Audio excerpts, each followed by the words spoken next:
Welcome, listeners, to this special program, which is titled What You Need to Know. This program is going to discuss the 10 important things to note from the ongoing 22nd ZANU National People's Conference, which is taking place at the Mutare Polytechnic grounds. The conference started with a Politburo meeting and the central meeting on Tuesday and Wednesday in Harare. And now today we saw the official opening of the conference at the Polytechnic grounds, with proceedings being led by the party leadership. And there were a number of issues which are outstanding in this conference. And to discuss this program, in this program, I have my colleagues, ZANU Business Hub Editor Herbert Sharare, and ZANU Group Political Editor Rangama Taire. My name is Love Mochko. I'm the Sunday Mail Deputy Editor. So I will start with you, Ranga. What do you think were the outstanding takeaways from this conference on this official opening day? Thank you so much, Lovemo. I think I will speak from a point of view of an observer without focusing much on the details in terms of the speeches that were made by the Presidium, the President, the two Vice Presidents, the Chairman, and also the Secretary General of ZANU-PF. So I will speak from a point of view of someone who wants to give a picture to those that are listening with no privilege to be at the ZANU-PF conference. First, I think there is something to note in terms of the organizational capacity of ZANU-PF.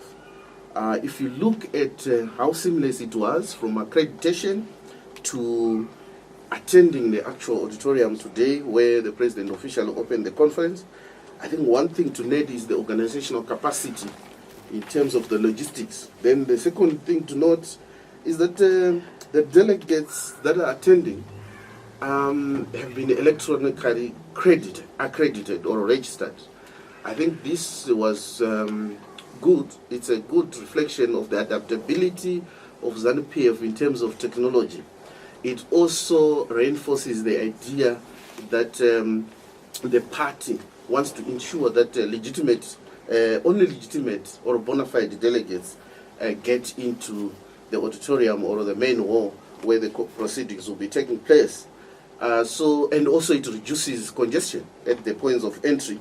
So there's a certain level of technological adaptability that is permeated through all the facets of the party's administration arm. Then the second point also to note for those listeners who didn't have the privilege to either listen or watch on TV is that the delegates who are attending are identified with their provinces, and within the provinces there are structures of the party that include the provincial executive, youth, women's wing, and even the war veterans wing, including the DCC.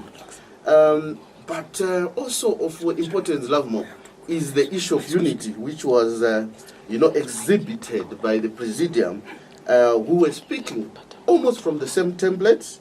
If you listened to what the President and the two Vice Presidents of the ruling party said, the focus was on the need to shun corruption, tribalism, and the stop denigration of the party leadership.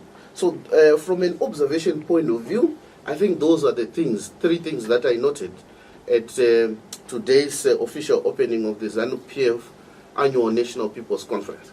Yes, thank you very much for that observation, Ranga. And also, just to add, we also saw a carnival atmosphere at the Polytechnic grounds. But now, turning to you, Herbert, did you also notice anything to take away from this official opening day of the conference? Yeah, thank you a lot more. Indeed, there were so many issues of interest, and I can start by picking the one of unity within the party. The leadership spoke with one voice. It's like they were speaking from the same template urging delegates to shun corruption, aiding the country to shun tribalism and the denigration of leadership. Again, of interest was the centrality and importance of West Province, which is Manicaland in Mtare to be specific, which is recognized by giving top official or provincial chairpersons, Minister of State, Provincial Affairs and Devolution, and the traditional leaders an opportunity to welcome the delegates.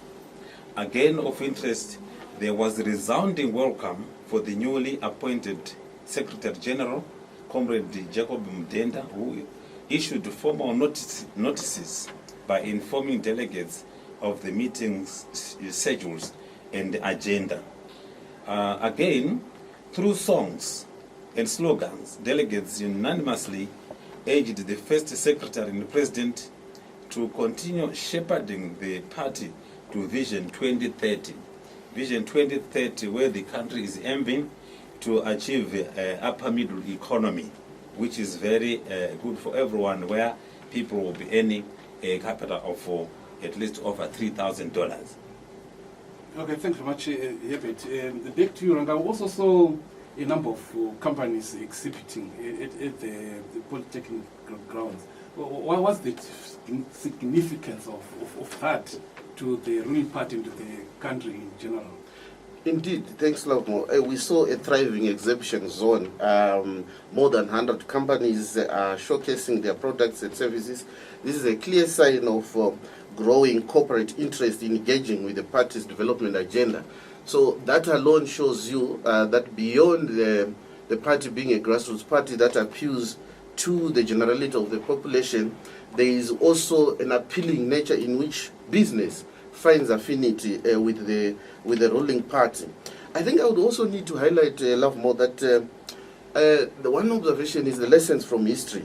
ZANU PF's liberation roots are especially poignant here in Manicaland, home to some of the struggle's greatest sons and daughters, among them Comrade Herbert Chitepo, Comrade Ndabaningi Stole, Comrade William Nangana, Zoro Durin, Ed Katekere, and Comrade Ellen Gwaradzimba. So, yeah, there was a thriving exhibition zone, and I think this augurs well for ZANU PF as a party that wants to create an enabling environment for business. The other aspect is also the face of grassroots. I think you could also see that the conference mirrors ZANU PF's rich and diversity, drawing participants from churches, the business people community, the diaspora, youth and women groups under one big tent. There is also the issue that my colleague mentioned, songs with purpose. From the main arena to the exhibition stands, delegates were breaking into songs and slogans, reaffirming their support for President Mnangagwa and the call to say the course towards Vision 2030.